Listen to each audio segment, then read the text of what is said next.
Test 1, test 2. Hello, 1, 2, welcome.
Awesome. Good morning, folks. Thanks for joining me this morning, me and 10 of my closest SQL friends. Really excited to see you guys. Anyone go to the keynote this morning? So you got to see me beat Bob. It's always the most fun part of the week. Yeah, so welcome. Another question, anybody watch Data Exposed? A couple people? Cool. Okay, so this is actually being streamed to YouTube. So if you miss anything, you want to watch it again, you want to check out some of our other shows or episodes, feel free to note down that URL, aka.ms/SQLPassLive. For folks joining us on YouTube, thanks for joining us from wherever you are. And yeah, let's go ahead and get started. So this is something I think we're doing for the 3rd year in a row. This is our year in review, but it's also a session at Pass Summit. So basically, what the plan is to cover everything we've done in SQL Server and Azure SQL over the past year, at least at some high level, and then send you off on your way with a blog so you can go read into anything that it is that kind of piques your interest. So the first thing I'll say before we get too far is that we're running a survey right now, so I'm just gonna do a shameless plug. Take a couple minutes, fill out this survey, be really helpful for us and the team. And then the second link is just News Update 2023. That's where you can find the blog with all the updates we're gonna talk about today. And now, yeah, so like I said, I brought some friends from the product group with me. They're all sitting right in the front row. So since we have a smaller group today, feel free after the session or throughout this week to find these people. You're gonna now know who they are. You're gonna know what sessions they're doing. Find them, talk about the things in your areas, and I'm sure they'd really appreciate it. So with that, we're gonna get right into some news updates. So the first thing I'm going to do is I'm going to bring up Abdul. Abdul, please come join me. And we're going to talk about all of the things that have landed in Azure SQL Database. Now, we're probably not going to talk about all of them, but I'd love to hear, Abdul, from your view, what's kind of the most interesting things that have landed? Hello, everybody, and thank you, Anna. Well, yeah, please stop me when you want to stop me. I have this habit of just keep talking about stuff because there's so much exciting stuff happening, right? A lot of stuff happened this year, especially around hyperscale. You heard some of them. We have actually brought in a lot of new functionality and capabilities into hyperscale. I would say it's the top-end cloud database in the world today. So I'd say, anything that you want to build on the cloud, not just Azure, if you want to build on any cloud, you should think that, this is going to run best with the hyperscale, so I need to build it on Azure, and we'll build it with hyperscale, right? So the couple of things that we didn't have in hyperscale before, but had in the other tiers, like LTR for up to 10 years, and Pitter or point-in-time restore backups up to 35 days. That's something that we brought into hyperscale. And I would say one really big thing we did with hyperscale is rolling out hyperscale serverless. Yes, absolutely. Hyperscale serverless is going to make a huge difference. Right now, it's in public preview. In public preview, it does not have pause and resume, but it has scalability. It's not just for running serverless databases, just like what you do in general purpose serverless that you have today. I think the best possibilities on the hyperscale side for serverless is you can use serverless as a name replica with a provisioned hyperscale. So think about you have a database against which there are a lot of different kinds of workloads coming. You have constant workloads going 24/7, reading and writing from it. And then you have all these analytic or reporting or year-end closing and employee payroll processing, that kind of stuff that comes up and goes away. Named replica with hyperscale hyperscale serverless will be a perfect fit for that, right? your primary compute for hyperscale might be like 32-week core. Now you have a named replica that is serverless that goes from 2-week core to 16-week core. Goes up and down only as you need it, and then you pay only what you're using it for. And once we have pause, then it pauses when you're not using it. That's awesome. When we first were talking about named replicas, I said it was read scale on the fly, but like this is really on the fly because it'll just do that. Yep. Yeah. So I don't think anybody really misses their stick shift cars, right? Yeah, I know there's some car enthusiasts who do, like Nils who drives a Porsche. But other people, then stop and go traffic, automatic is better, right?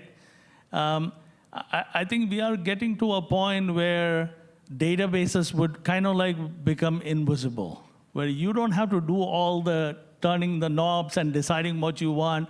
Database will decide what is the best thing for the application. Depending on what data application is asking for, they'll scale up, scale down, go to sleep, tune the queries, do everything that it needs. Awesome. So there's two questions I have for you. I know there's a lot of updates here. Two questions I have. One, this morning at the keynote, they announced OSS price of hyperscale. Can you tell us a little bit more about what that is? Oh, absolutely. That's the most exciting thing for Ignite and PaaS. So this is something we've been having a conversation internally for a very long time.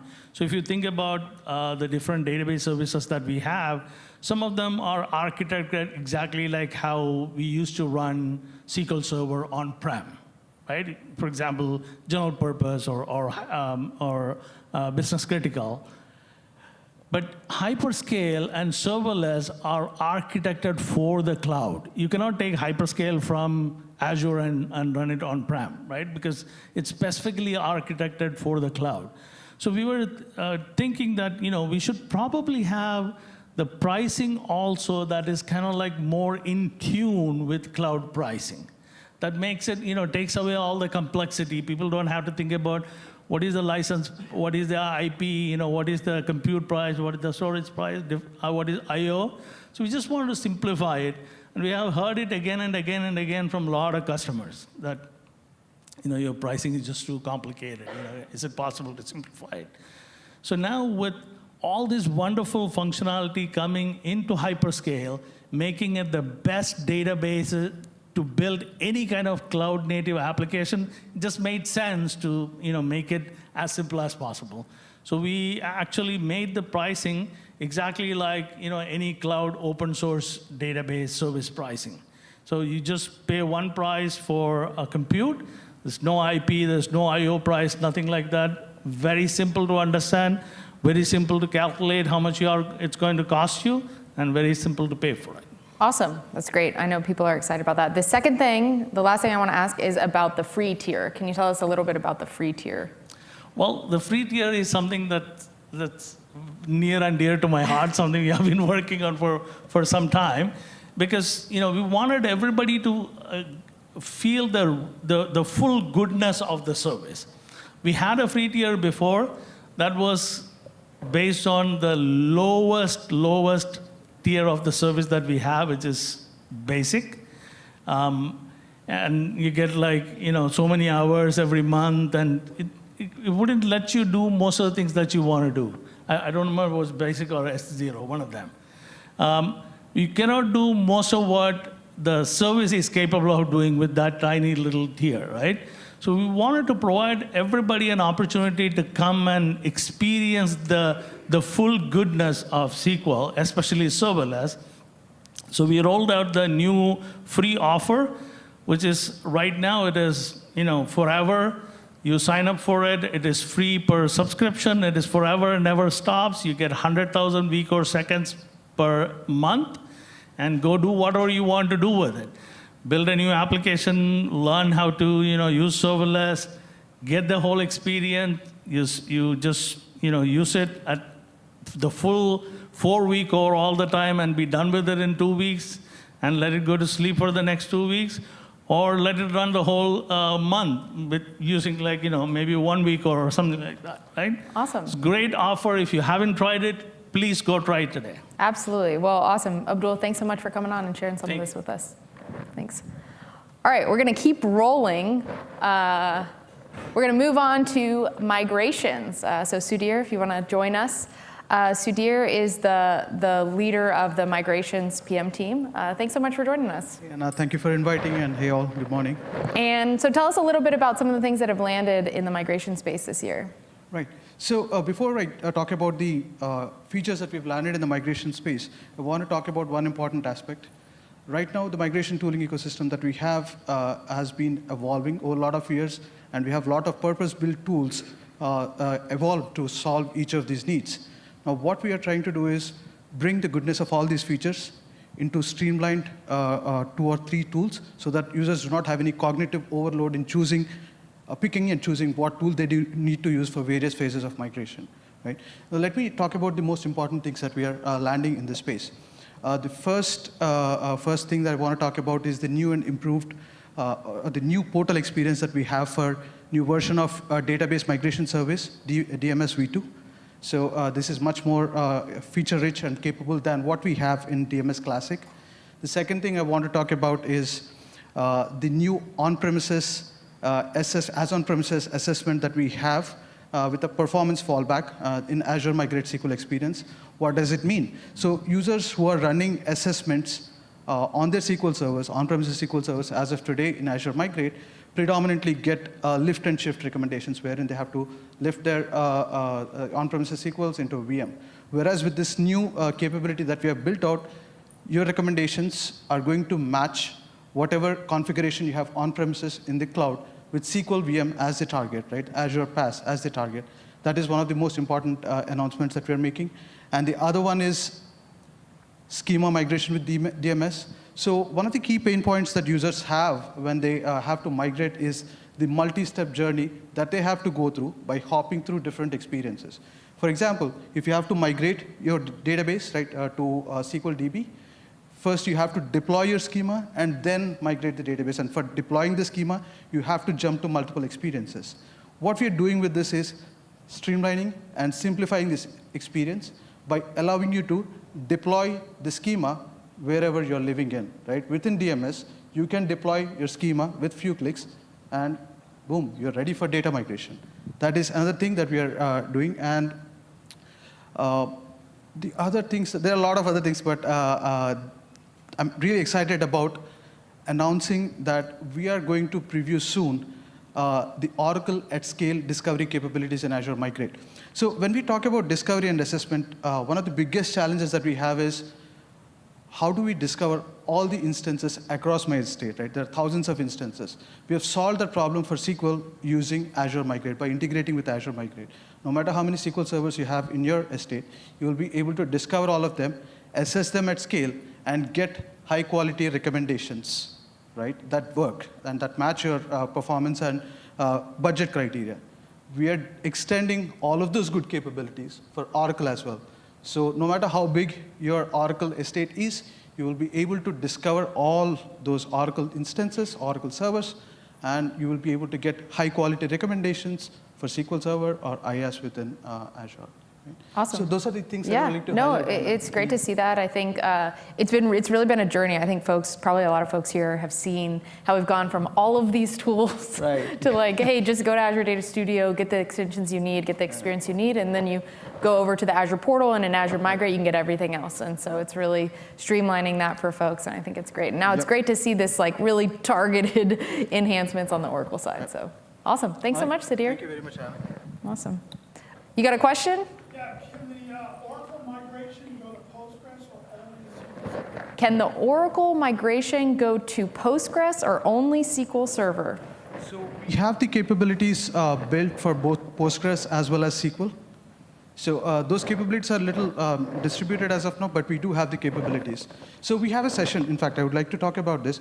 We have a dedicated session for Oracle to Azure migration, where we will talk about the SQL as a target as well as Postgres as a target. Actually, thank you for bringing up that question. Another thing I would like to call out is we have a session for SQL migration as well. If you want to migrate from your Azure on-premises SQL Server to Azure SQL, we will take you through a demo-driven experience on how it's going to look like right from the point of discovery, assessment, business case, all the way till migration. So we have that session scheduled tomorrow. Please do join in if you can. Awesome. Thanks, Sudhir.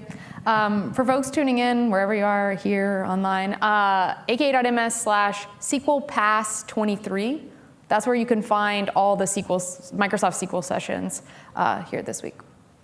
All right, we're moving on to an exciting one. I'm going to bring up Borko. I'm super excited to have Borko here joining us from the MDCS team. Traveled a long way to be here to talk to us about some of the updates in Managed Instance. Thanks, Borko. Glad to see you all. So yeah, definitely before going into the what's new at this past Data Community Summit, I just wanted to summarize that innovation in SQL Managed Instance have been coming throughout the entire year, right? So this slide is basically to send two messages. Although we have very productive PaaS season around PaaS and Ignite, you see that a lot of improvements are coming in the meantime. And then also you'll see some connected topics or enduring themes that we actually invest in. So some of these things that you see on this slide are actually getting to the next level of innovation at this past Data Community Summit. I wouldn't go through all of these features here, right? But just wanted to mention that Managed Instance Link is a huge thing for us, right? And we've been kind of investing in that regard a lot. And then earlier this year, we announced the GA of Managed Instance Link for 2016, 2019, in addition to 2022 in unidirectional case. Now you see some innovations coming after that. Also, since Managed Instance, we believe, is the optimal choice for you to migrate and modernize in Azure. So there are some financial benefits coming to that, like failover rights when you use SQL Managed Instance either as your standby replica for your SQL Server on-premise, regardless of the version and regardless of the scenario. And then also if you are using SQL Managed Instance as a disaster recovery standby replica for your another MI sitting in a primary region, right? And then create external table as is an export functionality. We added to data virtualization capabilities. Not only that you can export data for archiving purposes, for analysis purposes, but you can, as some of you might have seen in the keynote demo, you can actually easily get to the Fabric and used by Fabric services, right? But let's maybe go to the slide, which says something about the innovation that we are bringing to PaaS.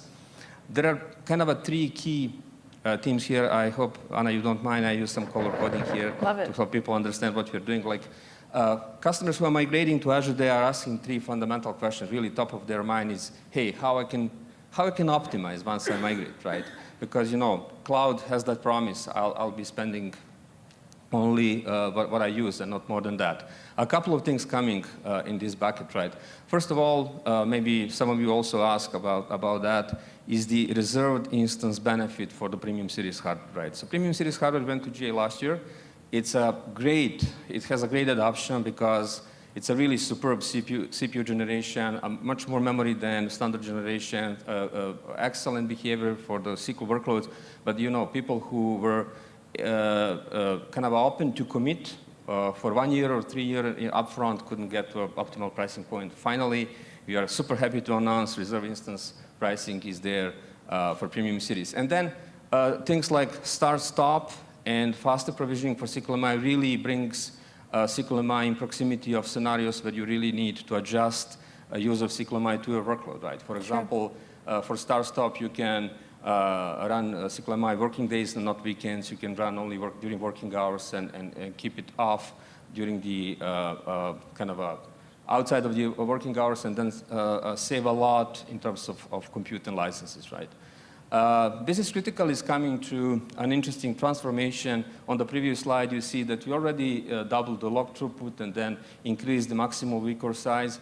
But now we are also adding some more flexibility in terms of vCore and how much storage you get per vCore. In cloud services, you typically, majority of these dimensions are related to the number of vCores, right? But now I'm very happy to say that, first of all, these click stops, like number of options that you have in SQL MI will be increased, like we are actually doubling that. And then in addition to that, we are lowering the bar, how many cores you need to purchase to get 2 terabytes and 4 terabytes, right?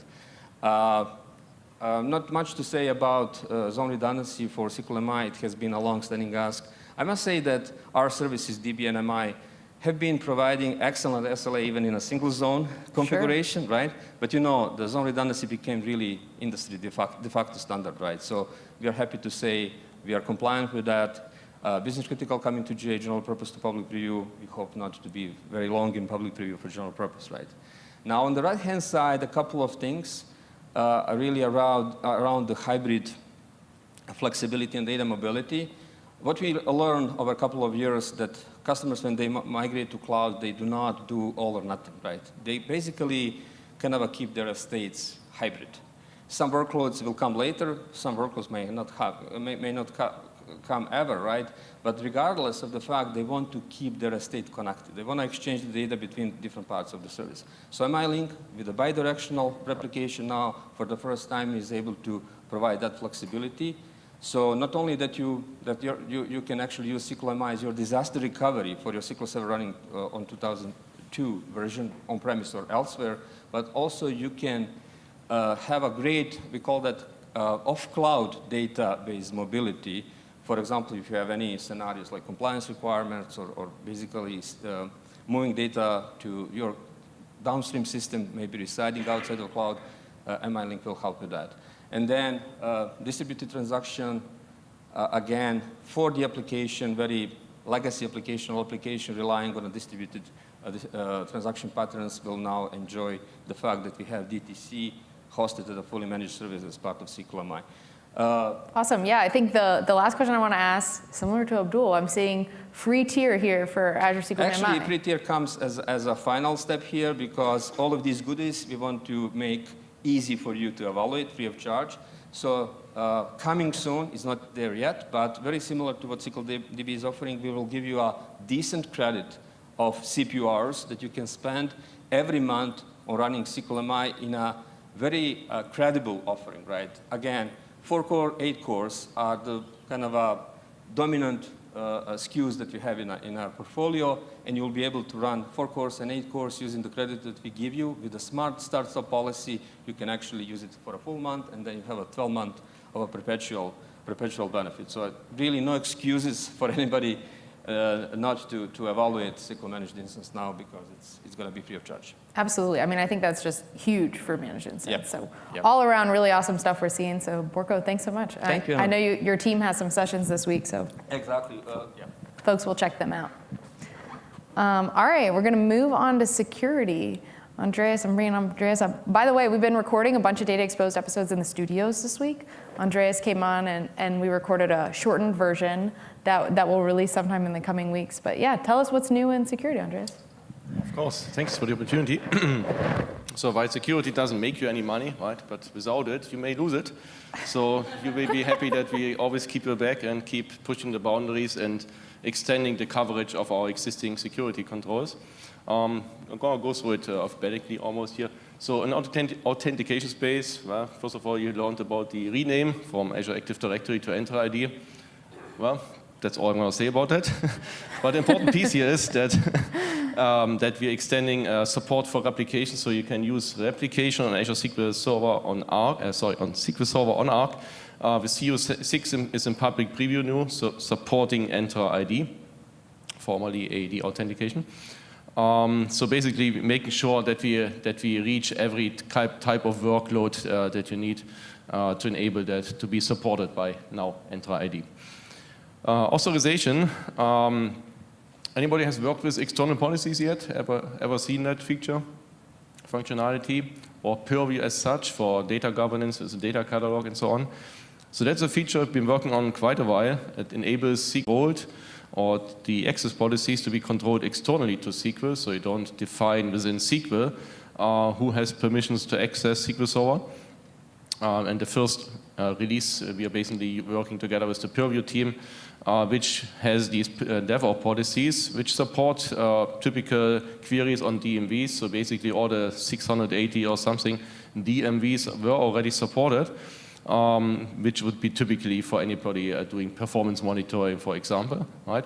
But we also realized that there's more that you need access to, so we kept extending support. We include DBCC commands and even extended event management. So you can even allow a person being governed by DevOps policies to allow that person to create an X event session or just to change an X event session but not to drop it and so on. So we also increase the granularity of what you can even define in terms of what you are able to do with X event session.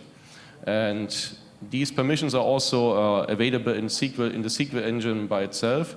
So we have the external policy support with more granularity and at the same time also way more permissions available within SQL Server engine. So about 40 something new permissions alone by splitting X events and DBCC into new permissions, so you have better granularity to implement principle of least privilege. All right. In Always Encrypted, we improved the wizard, which is now in supporting secure enclaves and in-place encryption, right, which is possible with secure enclaves. You can do that wizard guided. And PowerShell enhancement, basically you can do all the typical operations with PowerShell that you need for Always Encrypted.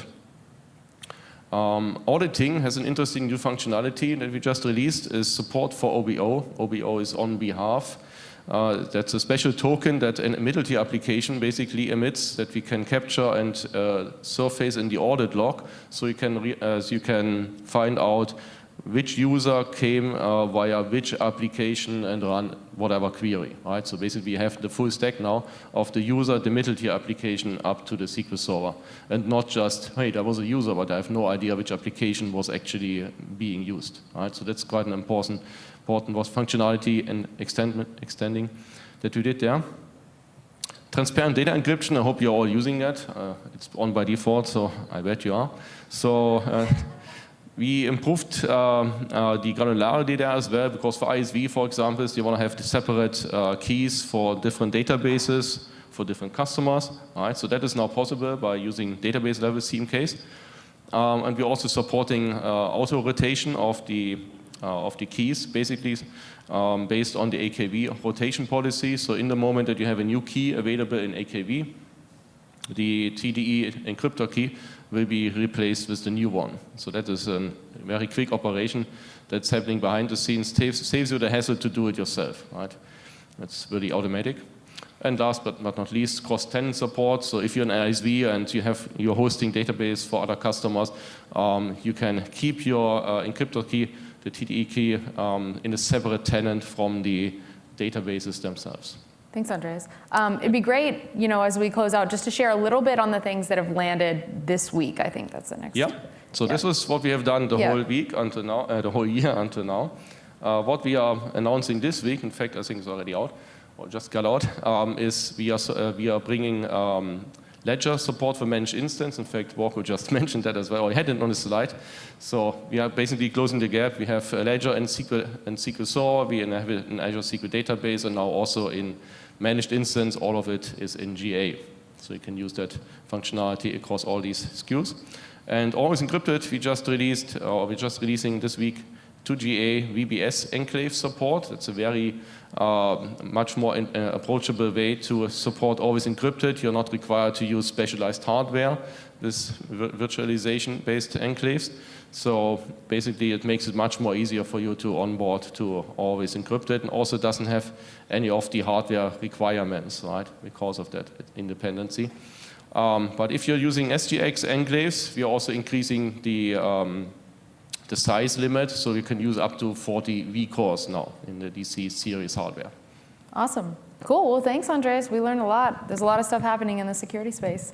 Folks, I hope you'll tune in to some of the security sessions later. VBS enclaves, super interesting to me. Like, we've been able to make these virtually based, I don't remember what that stands for, but like, it's all virtual. You don't have to move to this very specialized hardware to get the benefits of the enclaves.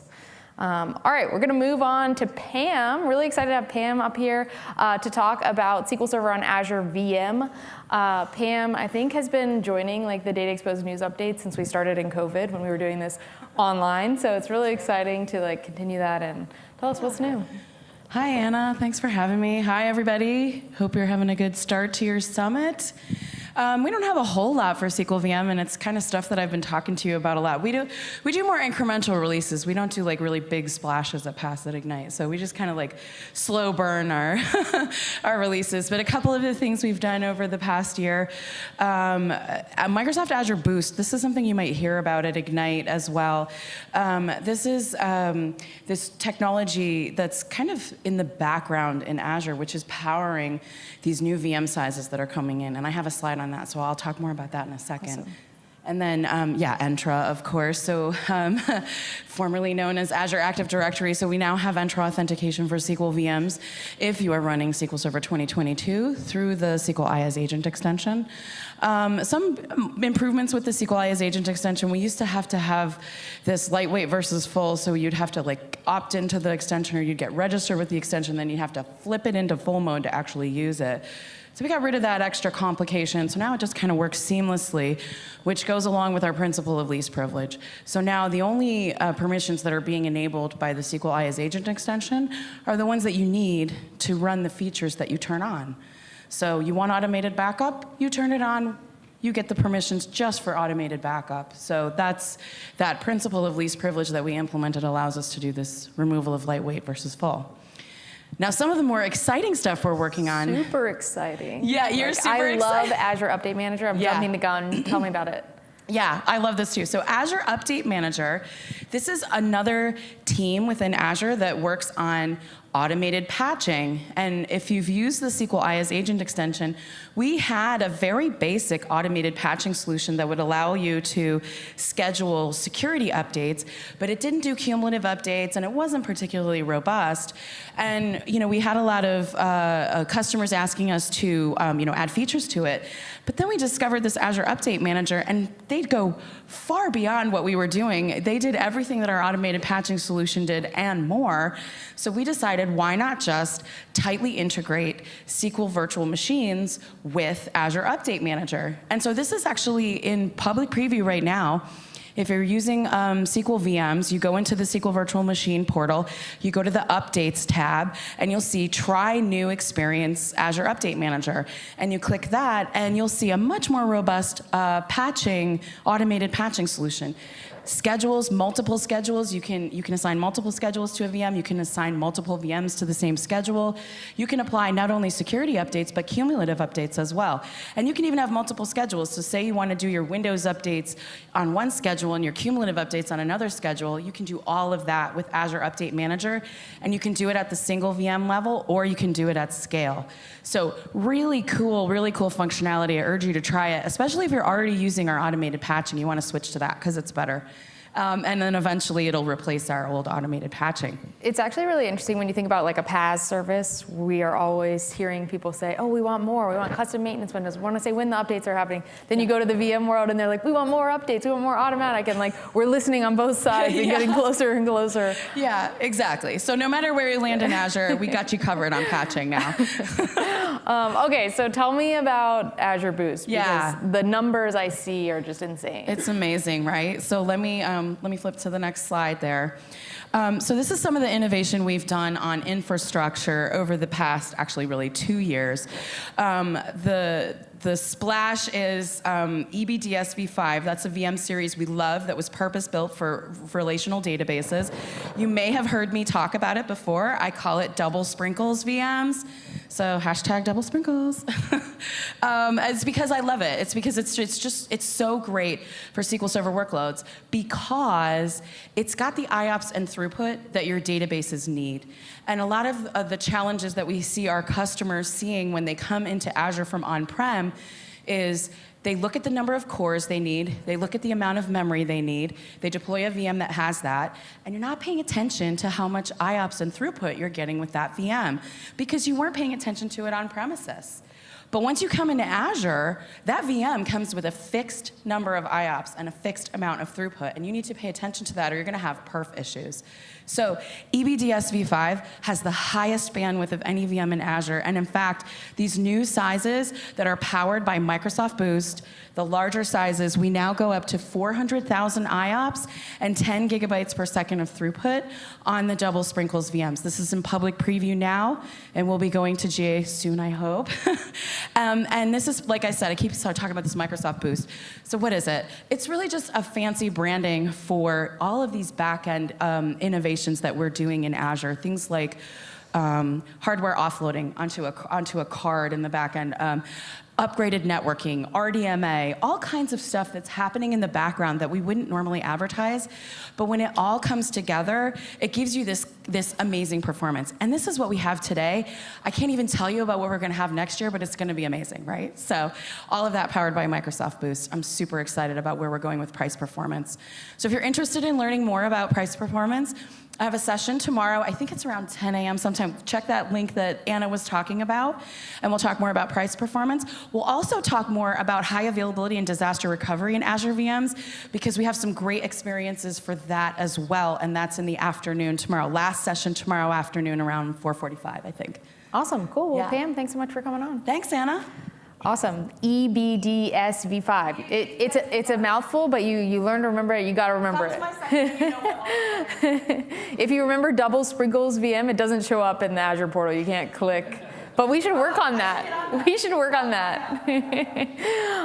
Okay, so next I'm really excited to bring Amit up. Amit's going to talk about SQL Server on Linux and containers. Folks using Linux containers, SQL Server on that today?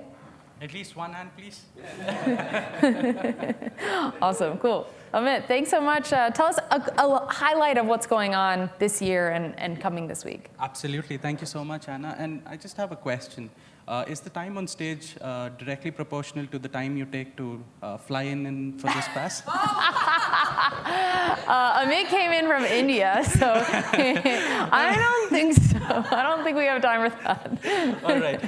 First things first, just want to let you all know that SQL Server and Linux and containers has been a business that has been growing, and it's been growing in terms of the production workloads that have started running. And we've heard those comments, and that's what we've specifically worked on, especially this year, where we released guidance on how you can actually deploy production workloads for SQL Server containers running in Kubernetes platform. Because with the microservices architecture and data estate modernization being a specific criteria that most of the customers, yourselves, are looking at, this is something that we work on to kind of enable. And when we publish these guidances, these are something that we've spoken to the market experts. For example, we work with OpenShift team at Red Hat to kind of ensure that the guidance that we provide works according to it. And that's why we have now customers implementing SQL Server containers on Kubernetes for production workloads. Apart from that, some of the other cool features that we've worked on is integrating ourselves with the OSS. And how do we do that? We basically work and create solutions with our partners. For example, we created an Ansible script that not only helps you install SQL Server, but also configure it and ensure that your targets are running the SQL Server the way you want it. And all the kernel settings, all the performance settings to ensure that it is optimized for SQL Server running on Linux is all handled by this Ansible script. And the best part, when we released this, within 6 months, we had about 20,000 downloads, and we got feedback saying that, can you add this feature? Can you add Active Directory authentication? And all of that got added, and now it's part of the Red Hat operating system itself. So now it becomes as easy as doing a yum install MS SQL Server, and it brings that system role directly to you. Similarly, we've created more other features with integrating Red Hat Insights, which kind of gives you this one single pane of view to actually not only look at the OS best practices, but the database best practices as well. So if you are a DBA, you don't have to switch between windows. You just open the Red Hat Insights if that's already implemented, and you can actually go ahead and look at SQL Server best practices directly there because the assessment API is running out there. And the most important aspect, and I should be thanking my colleagues from the VM team, especially Pam, because all of that you see happening on SQL Server VM, the new stuff happening, all of that now works with Linux as well. So it's like any innovation that comes in there also comes in here, and my job becomes as easy as just go talk to Pam and say, can you please make this work for Linux as well, ensuring the same customer experience, and that gets done. So the idea is all of these features work. So you want to pay as you go, you want a image that you can get started with on Azure Marketplace, you go ahead and get that as well. Now, this is something that we've done in the, until November. And what did we do this year, or this week specifically? What I wanted to share first, the Azure Update Manager that Pam was talking about, that clearly works with SQL Server and Linux as well. Second, if you look out, there is this hybrid environment that everyone wants to set up. I want to run, let's say, a SQL Server on-prem. I want to run another SQL Server on containers for my developers on Azure Kubernetes Service, and another one, probably a SQL Server on Azure VM. And I want to be able to move my databases in case of a failure from one environment to the other. That's actually possible today. So you could have a SQL Server running on Windows, SQL Server running on Linux, and a SQL Server running on containers, and you could just move your database as though it's just the same platform. And because it's the same SQL Server database engine that powers all the three places. So that's possible today and available. We've made deployments on containers more easier, and if you want to know about how we did it, this is something special that we're going to announce with our partners tomorrow, and this session is at 10:45, which basically talks about how you can use an operator, and how long does it take to install SQL Server, by the way? A few minutes, if you probably get started with it? Or am I joking? It's not minutes. It definitely takes you about 30 minutes plus, right? But with the operators that we are bringing in, what it is going to do is, by the time you start, with 2 commands, you could basically go ahead, deploy SQL Server containers across Azure Kubernetes Service or any other Kubernetes platform, and also have high availability, always-on availability groups set up in less than 20 seconds. That's the kind of speed that we're talking about. So if you want to see that cool demo, please join us tomorrow at 10:15. I do not know the room number, but that's the session out there, Containerize with Ease, and that's where we basically go ahead and talk about it. Awesome. And finally, because I've just traveled another 1 more minute, I'm just joking. So finally, one important announcement. By the time we finish this session, or probably by the time we finish PaaS, we are also going to release the GA for RHEL 9 and Ubuntu 22.04. So now you can go ahead and run your workloads. And with RHEL 9, we've introduced furthermore integration with the SE Linux, where now you can run SQL Server as a constrained app, ensuring that you can, you can get that security right out of the box with SE Linux running on Red Hat machines. So that's all that we have. And if you have any questions for SQL Server on any non-Windows platform that you would like to run. Awesome.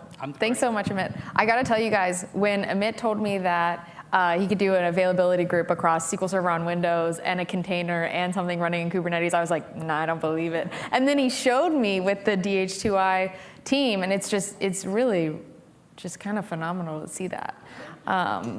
Yeah. So definitely you want to check that out. If nothing else, but just to see that it actually works. Like in your head, you feel like, yeah, that should work. It's the same engine. But to see it and to see it so quickly, awesome. So next I'm going to bring up Raj. Raj has been on Data Exposed before, but it's been like years. And we were talking about other things. And today we're talking about Arc. Arc is really blowing up. So, We're having a blast. You are having...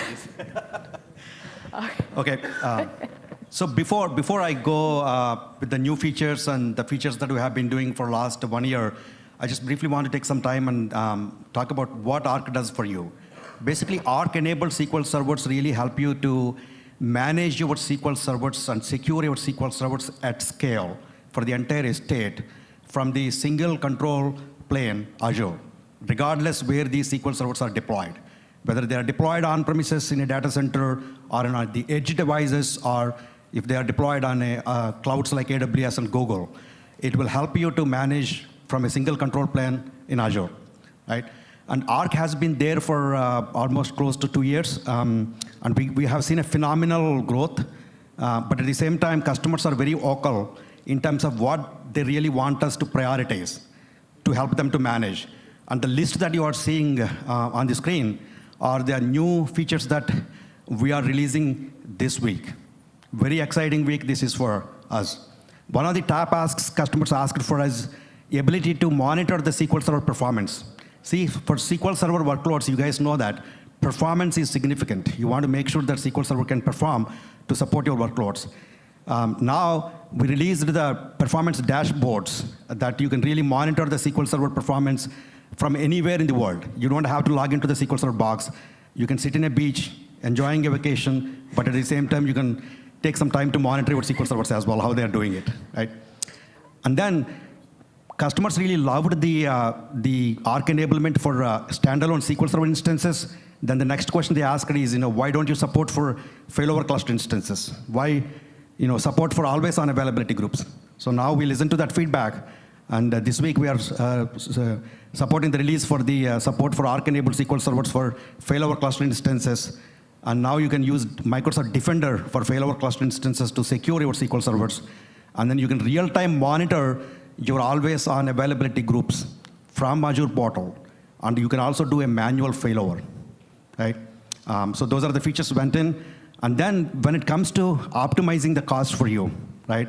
Arc is really rendering the extended security updates for you for all these years. Now we made that as a service so that you can only pay for the extended security patches for how long you use your SQL Server. You don't have to pay the upfront cost, right? Once you migrate to Azure, then you can stop paying for it and start enjoying the benefits of the Azure at that point. So these are the major features that we released this week. And then briefly, I want to go some of the features that we did in the past. While customers really loved Arc-enabled SQL Server, they also told us that, make the experience simple to onboard. How do I really onboard? How do I deploy it? Make it experience simple. We made it real simple, actually. The soon that you connect your the SQL Server to Arc, we know that your SQL Server is running deployed on the box, and then we enable the SQL Server extension for you automatically. The same way, we also set a proper license type based on the software assurance licenses that you still left. And then we set your license type so that you can really unlock all the benefits of Arc-enabled SQL Server. SQL Server best practice assessment that really help you to manage your SQL servers in a healthy way. Now we made that as at scale that you can enable through Azure policy for all your SQL servers through the policy kind of an experience. So these are all the very, very exciting features that are going on, and we kind of approach this in a more iterative approach. And one of the things is that the new features that we got is Purview. I know Barco talked about the power of the Purview in terms of help you to govern your SQL servers. We bring the power of Purview to your on-premises environment, SQL servers, through Arc. It's a very powerful platform in terms of governing and protecting your SQL servers to begin with. So awesome. Yeah, a couple things I want to point out. Like, anybody in the room running SQL Server not on Azure? Anywhere else? Yeah, somewhere else, on-prem, another cloud, whatever. For Arc, you don't have to move anywhere. You don't have to move to Kubernetes to use Arc-enabled SQL Server. Start getting these benefits of Azure SQL.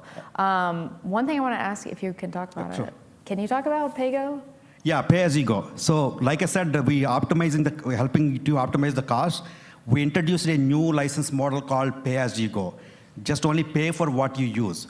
The specific scenarios that we have seen customers really making advantage of that particular new option. Previously, it is only available for cloud services. This is first time we made an attempt to bring it to on-premises world as well. And for those workloads that you don't have the usage all over the year, like if you have a seasonal workloads that you run in a seasonal time, the best licensing option that would work for you is pay as you go. So any of the software assurance licenses that you might have in the past for those SQL servers, you can use it elsewhere for new SQL servers. But you can really leverage pay as you go to just pay whatever that you are using it. We have seen a lot of customers started leveraging pay as you go as well, especially for those workloads. Awesome. Yeah, I've seen a lot of scenarios where they're taking, they estimate what they know they'll need. Yep.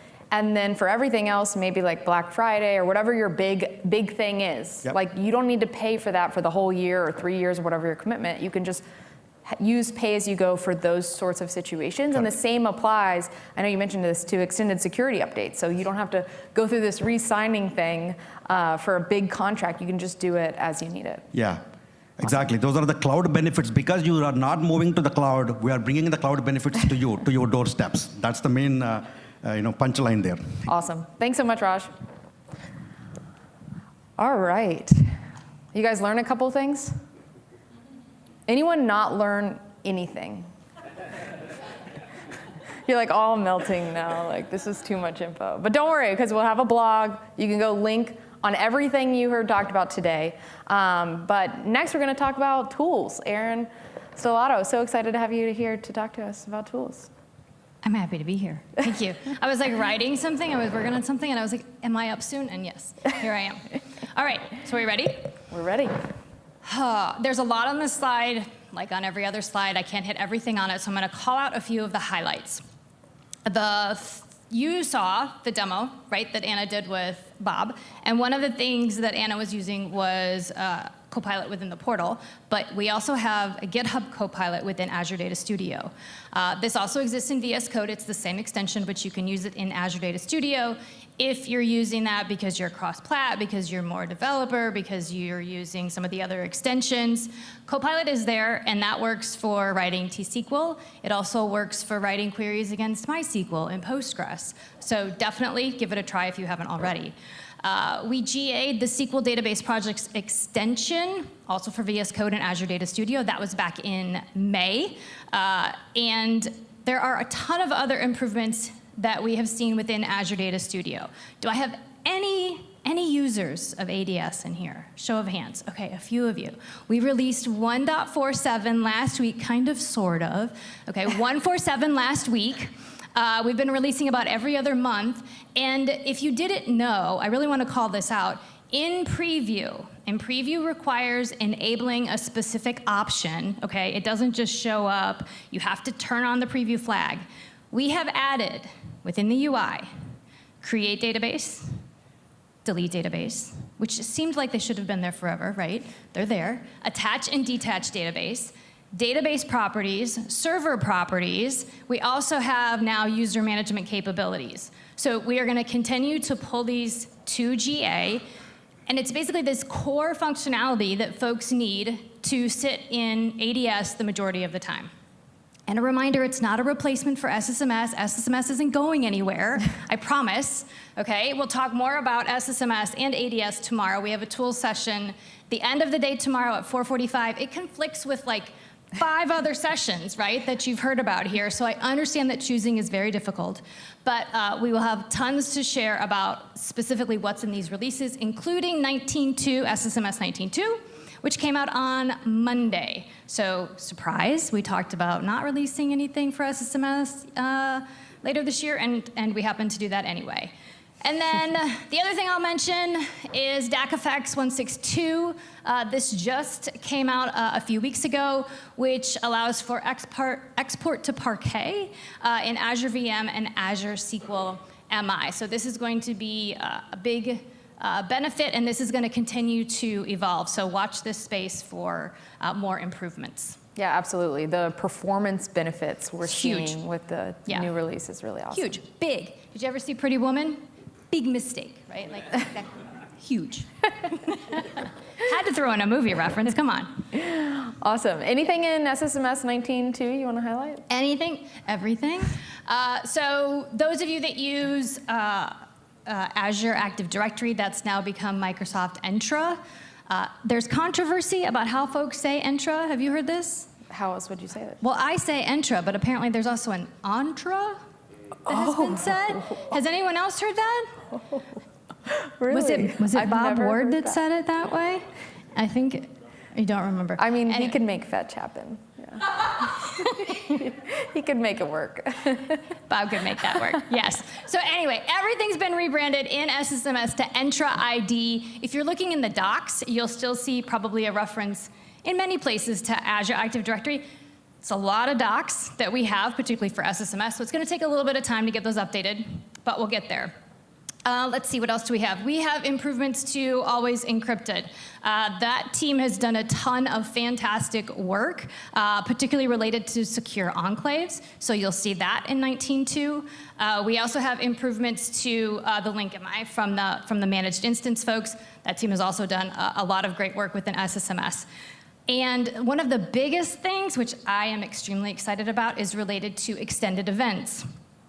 If you know me at all, that is one of my favorite pieces of functionality within SQL Server. And for those of you that use Azure SQL Database, and for those of you that use Azure SQL Managed Instance, you now have the ability to view live data. So if you use extended events, first of all, did you know that when you create an event session, you do not have to add a target? Right? So it's really tricky because a lot of times when you're in Azure SQL, folks are using the ring buffer target, which means you then have to parse XML, which not a fan personally, or you're using the event file target, which means you've got to deal with blob storage and credentials and all of that, which is complicated.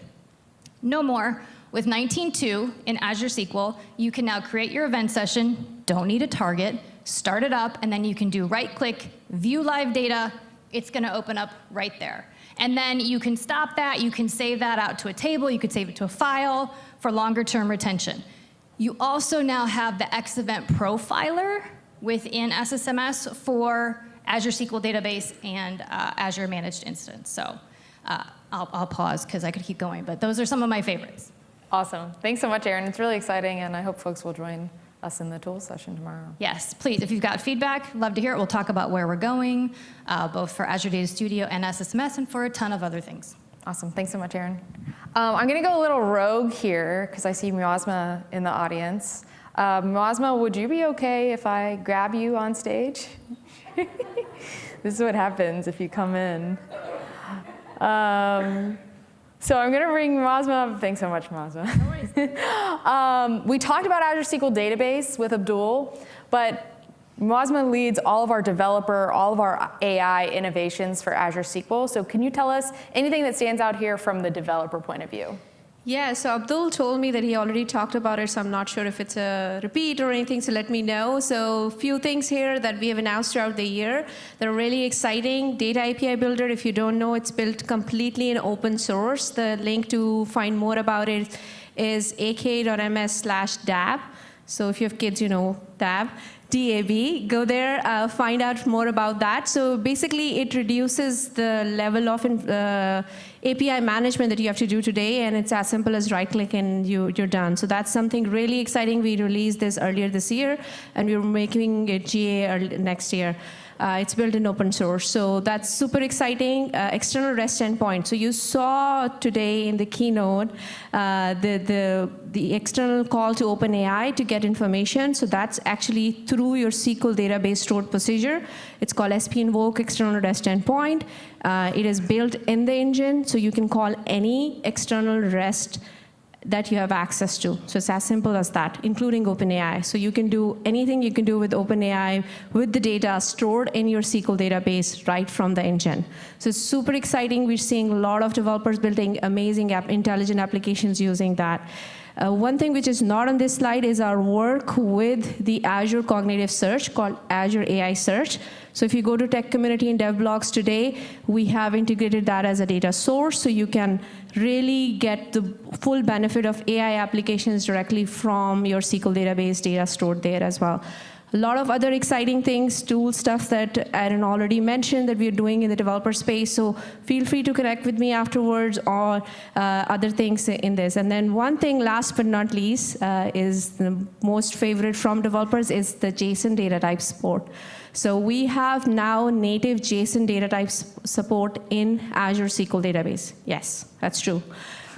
Please feel free to connect with me if you want to try it out. It's in private preview, and we are going to go into public preview soon as well. So that's all the developer updates. Thanks. That's a lot of really awesome updates. We're excited to hear about it. Thanks so much, Miasma. Thank you. Cool. OK. Hopefully you guys don't mind I brought her up. I really think all the AI stuff is super exciting that we're doing. OK, now, just so folks know, like we've covered most of the updates. That's where we are right now. So what we're going to do, we're going to talk to the leader of SQL Server. I'm going to bring him up. And then we're going to have some Q&A. So if you guys have some questions, start thinking about them. I'm going to bring all these people. You basically have a good portion of the SQL team here. You can ask whatever questions you want until they kick us out.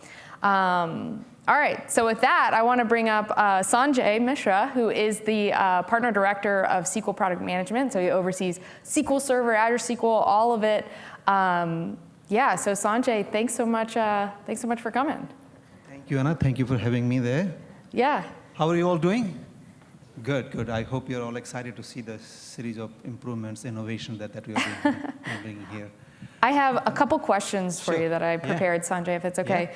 So the first question is, like, we celebrated in the keynote this morning, talked about the 30th anniversary. Like, tell me, like, how do you feel about this? When did you start using SQL Server? Yep. The first SQL Server I used was SQL Server 2000. But when I joined the team, it was just before the release of SQL Server 2005. But of course, SQL Server has a heritage of strong innovations all across. And therefore, super excited that, okay, this SQL Server, 30 years, completing this year, and then we were celebrating it at PASS. So see you all this evening at the booth. So please join us. Many of your careers have kind of spanned over the various releases of SQL Server. Many of you started touching databases with some of the releases of SQL Server. So a lot of fond memories. Please do come. I still have a diskette pack of SQL Server, first release of SQL Server on Windows. That came in 1993. My previous boss, when he was leaving the team, he gave that me as a gift because that was his first release of SQL Server when he had joined the team. When he was leaving the team, gave those disks. I forgot to bring them here today, but I'll bring some time. So I do have those as mementos. Amazing. Awesome. Cool. Yeah. So what Sanjay's talking about, by the way, folks, is this evening, around 5:45, something like that, in the exhibit hall, we're going to have like a party for this SQL Server birthday. We got food, some special events planned, so you want to check it out. Okay, so this is just kind of a highlight of all the updates that, and honestly, this isn't inclusive of everything that we covered today. This is just one highlight reel. Of all the updates, like, you know, what's the theme? What's the trend? Like, what do you think about that? Yeah.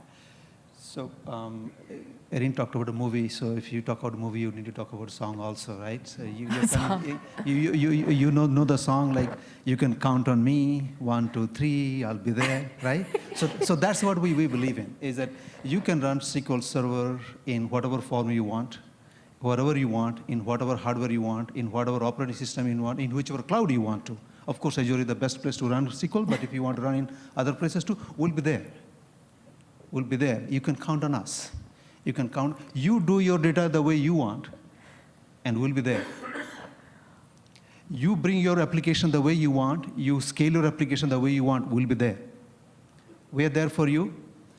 Because at this point, SQL Server and Azure SQL has become a product. Is as much as our product, is as much as your product.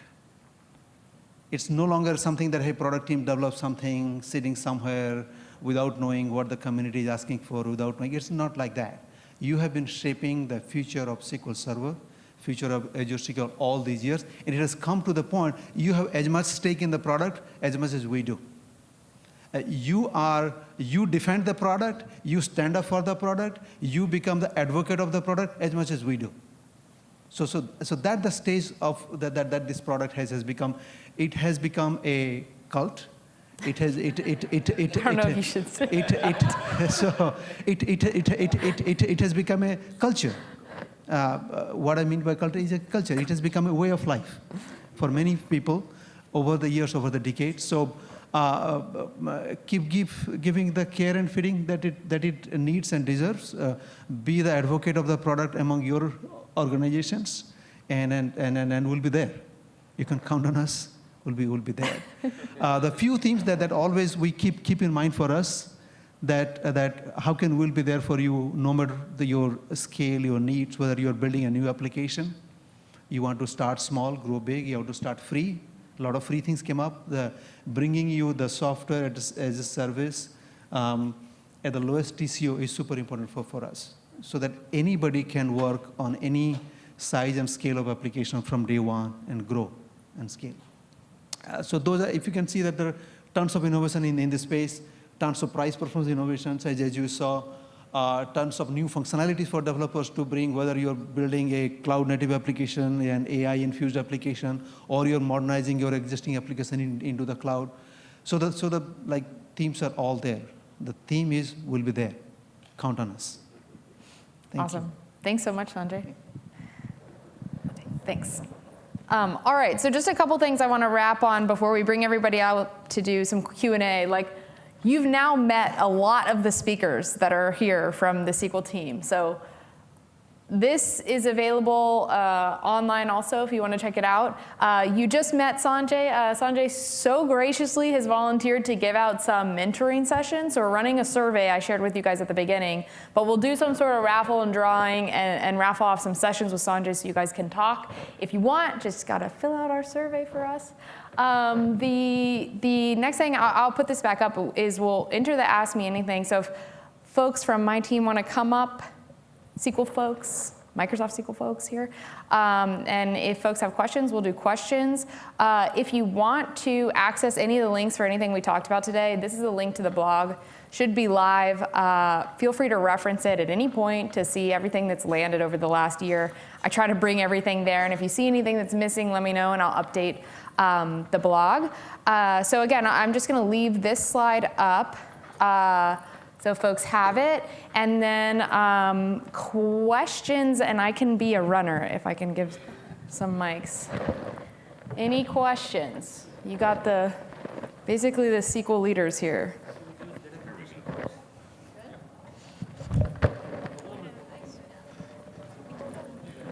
Questions?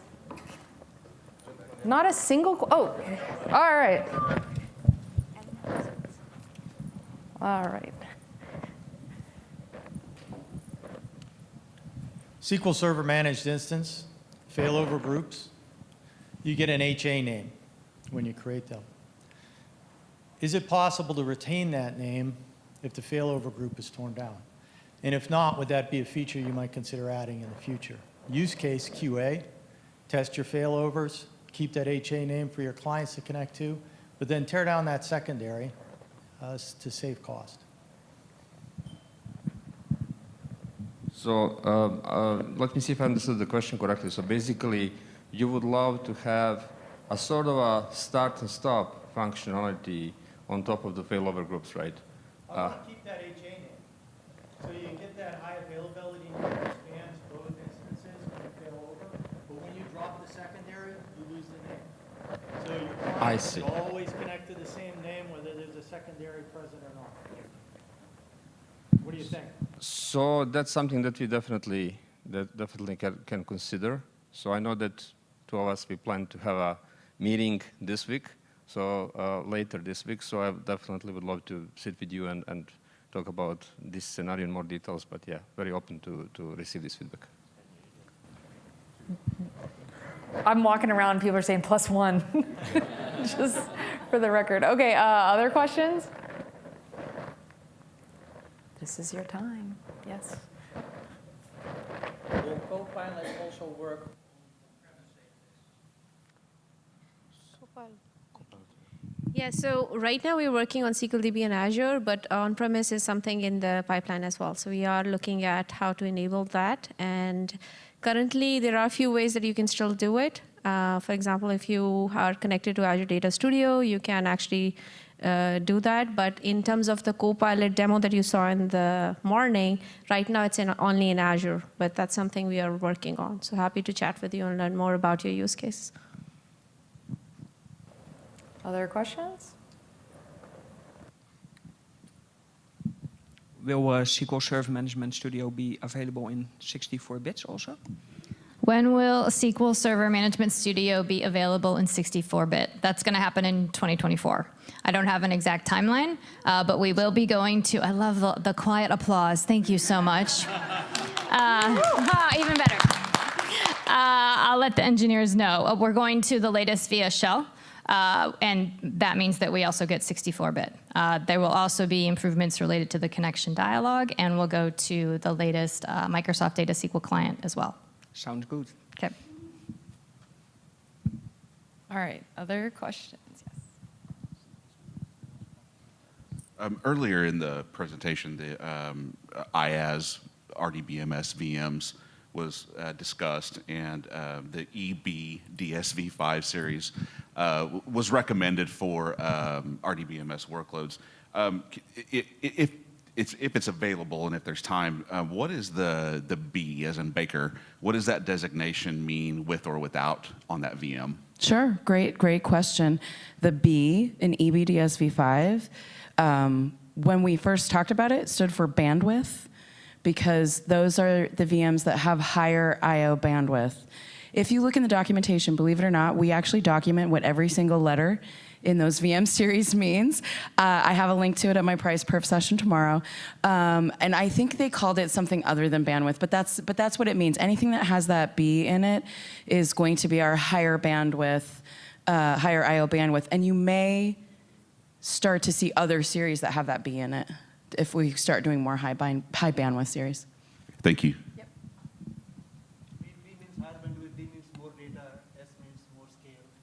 Wait, no, Sanjay.